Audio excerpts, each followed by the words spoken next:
Ooh, ooh, ah. Summertime in the LBC. Ooh. Yo, hey, R.I.P. Nate, dog. If y'all don't know who that is, which you should, he's legendary. Man, look him up. R.I.P. brother. Thank you for all you done for music, man. Um, can't say enough. The way he used to harmonize and sing those melodies on the track, man. It just his voice just complemented the beat, man. Just gave it that soulful feel.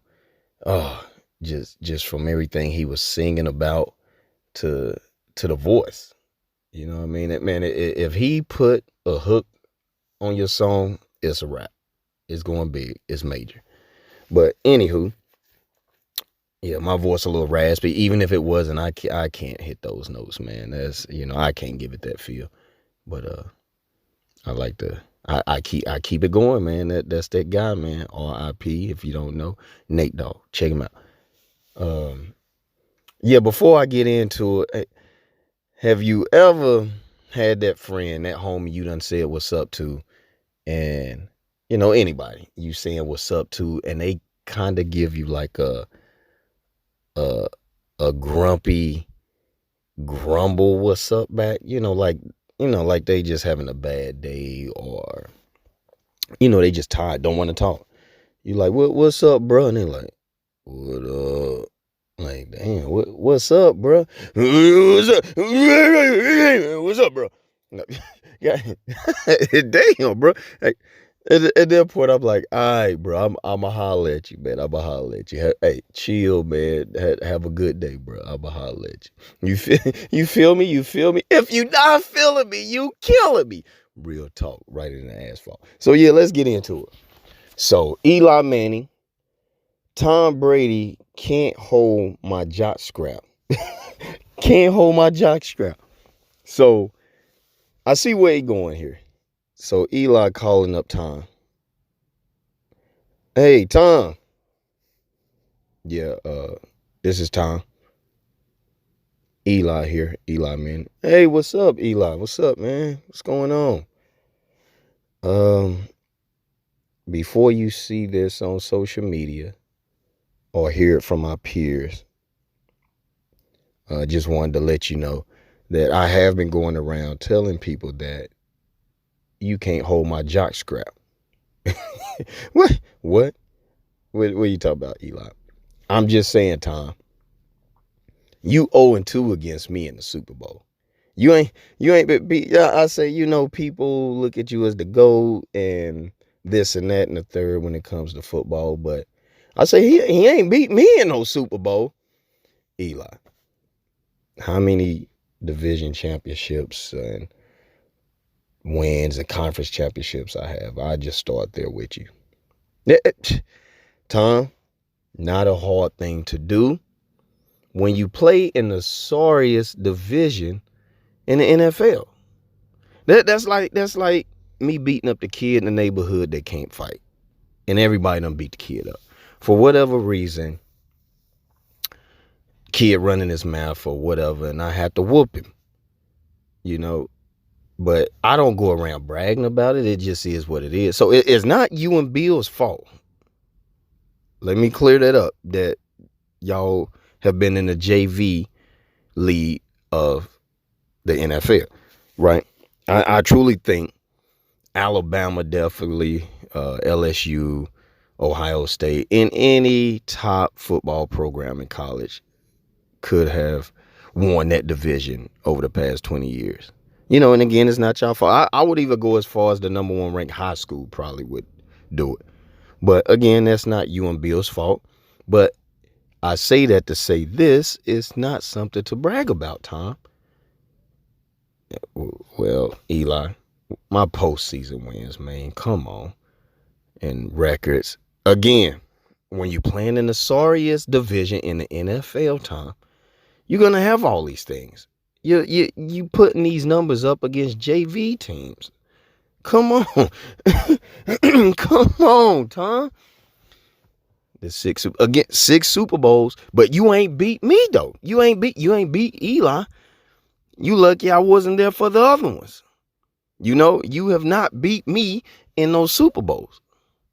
So let's get that straight. And that's why I say you can't hold my jock scrap, because I own you, Tom. Let's face it, I own you. You have yet to beat me in the Super Bowl. You know? And see, people, excuse me, and I see where he's coming from with this.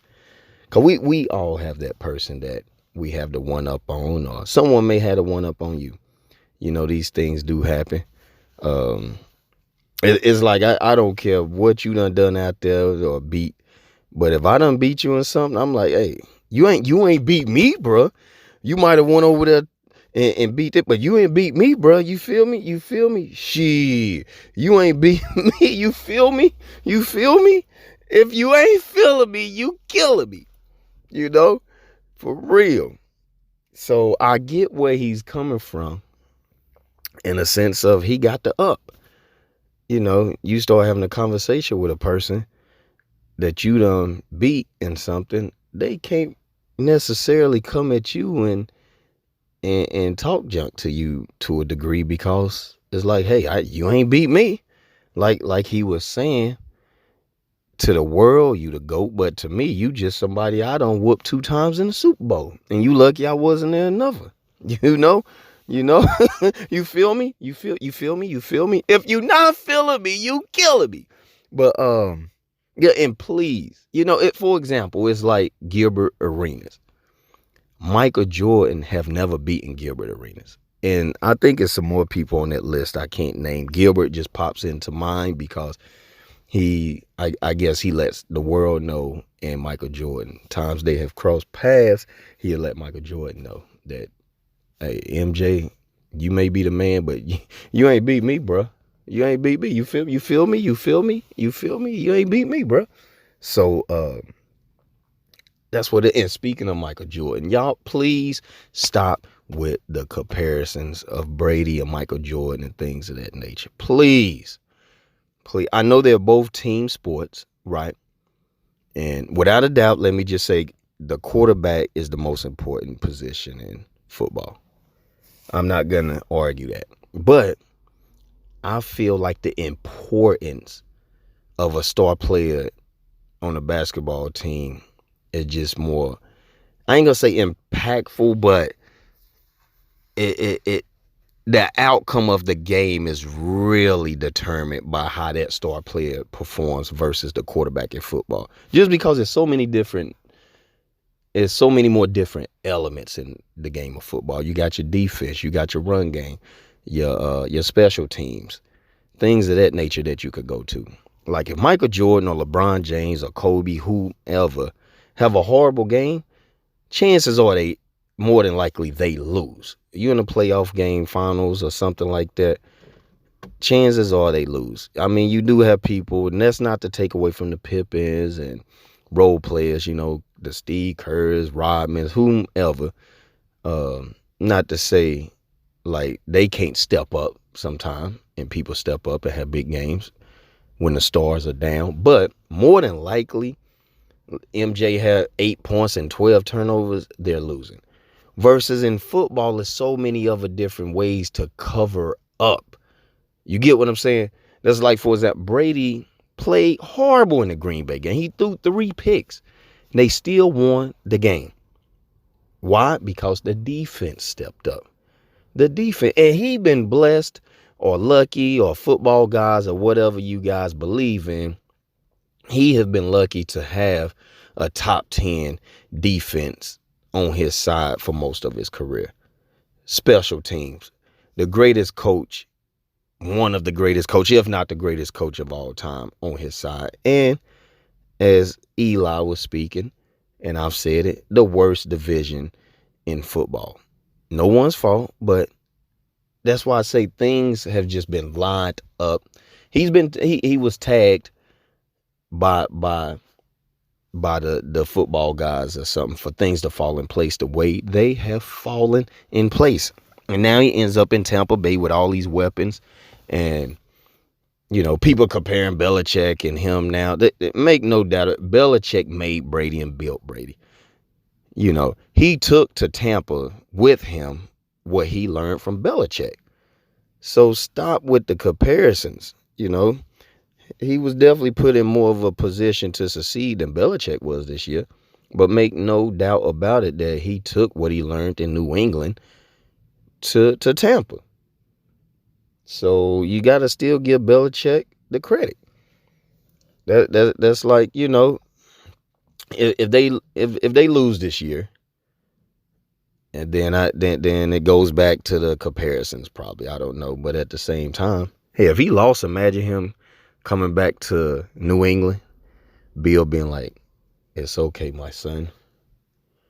We'll take you back. I had to let you try on your own. It's hard. It's hard out there, son. I know. Brady. Put your head right here, Brady. It's okay. It's okay."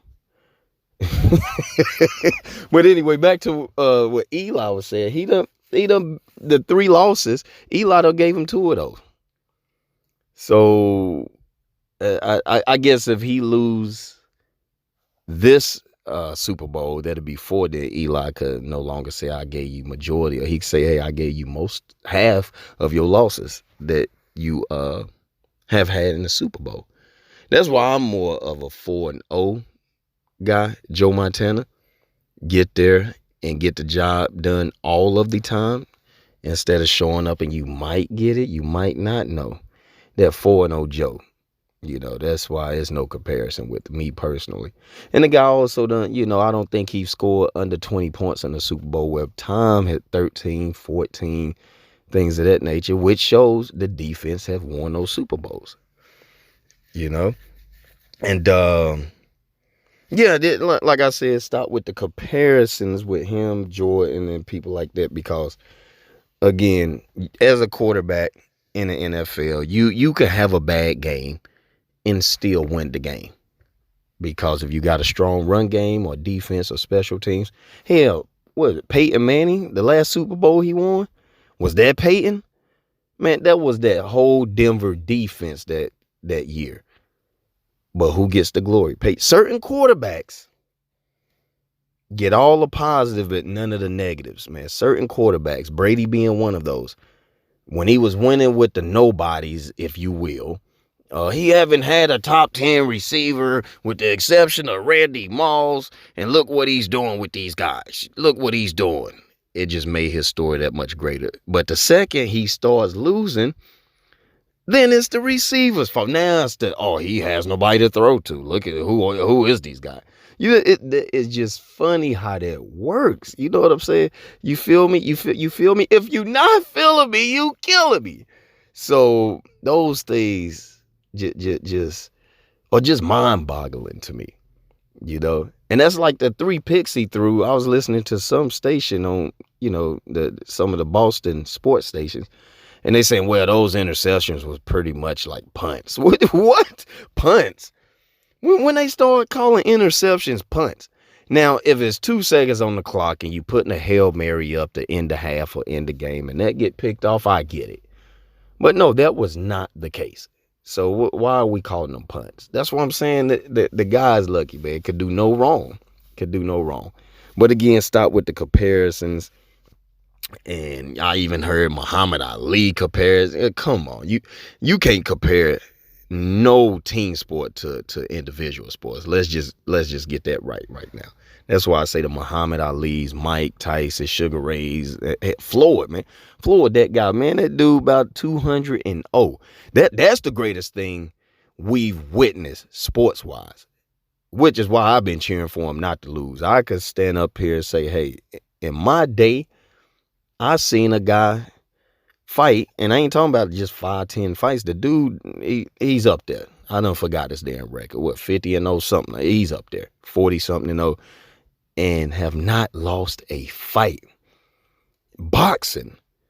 Now, those are individual sports. You ain't got nobody to pick up your slack. You ain't got no role players or a defense or something. If you slacking, you liable to get knocked out. You having an off night, you end up with an off jaw. You feel me? You feel me? You feel me? If you not feeling me, you killing me. Real talk. Write it in the asphalt. So let's definitely not compare things like that. That's why I say when you want to talk of generational athletes and this and that, you know, and then you know the whole athlete thing. People could say sports figure or what have you. Cause when you think athletes, you think, you know, Bo Jackson and those type of things. That's what I think about when I think athletes.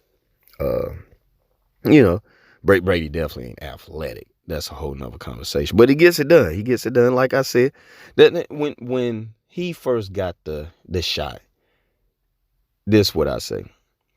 I don't think he was better than Bledsoe. No, not at all. But Bill knew then with that defense, that special teams, Hall of Fame kicker. Yeah, not to mention a Hall of Famer kicker he's always had. He knew I don't need no star quarterback. What he needed was a spark, and Brady is that. The guy get people going. The guy gets people going. So it wasn't that he was better than Bledsoe, but at the time, Bill just knew we need some type of spark, and Brady provided that spark when Bledsoe went down. So that's why they kept him in there. It was like, listen, kid, we don't need you to go out here try to be a hero. Don't try to be a Peyton Manning or who else? Gunslingers back there. Brett Favre. We don't need that.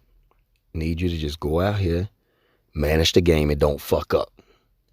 The defense is going to handle it. So they knew they didn't need somebody coming out throwing 30, 40 times a game, 300, 400 yards. All you got to do is not fuck up. Don't turn the ball over. Play smart. Live to play another down, if you will. And the defense is going to do their thing. They're going to keep pinning them deep. Short field, great field. All you got to do is pick up a first down or two. And that's the thing about the Brady and the drives. He never had to drive down the field and score a touchdown. He only had to pick up 30, 40 yards by the time it was all said and done, get a first down. Then you got the Mr. Automatic coming in, sealing the deal with the field goal. You feel me? If you not feeling me, you killing me. So get out of here with all of that. And that's when I go back to people talking about certain quarterbacks, like the wins. And thank you, Eli Manning, won me a lot of money because I remember seeing that Giants game where they lost prior to the Super Bowl. And I say the Giants could beat them if they play them again. They know how to beat them. So anyway, that's neither here nor there, but thank you. Won big money off those. But people would say it was the Giants defense. If you want to go that route, the first few Super Bowls Brady won, they won Brady then. They was the Patriots defense. Peyton Manning last Super Bowl. Nope, that was Denver's defense. If you want to go that route, that's the only argument. But other than that, like homie Eli Manning said, man, hey, he owns Brady. Brady can't wear his jock scrap. Cuz you feel me? So yeah. And again, don't be comparing to MJ and none of those because like I said, the importance of a star playing basketball is major. You normally need that where like a quarterback could hide behind a great run game, a great defense, and get away and get the win. That was just proven most recently with the Green Bay win. 3 picks, you supposed to lose the game. Now you end up doing that against KC, it could cost you the game. They're gonna go down and get more than 6 points out of the turnovers, whatever Rodgers and them ended up turning it into. But yeah. Again, not taking nothing away from Brady. Like I say, the chips just done fell in place, and he wasn't better than Bledsoe, I don't believe, but it was the spark they needed at that time.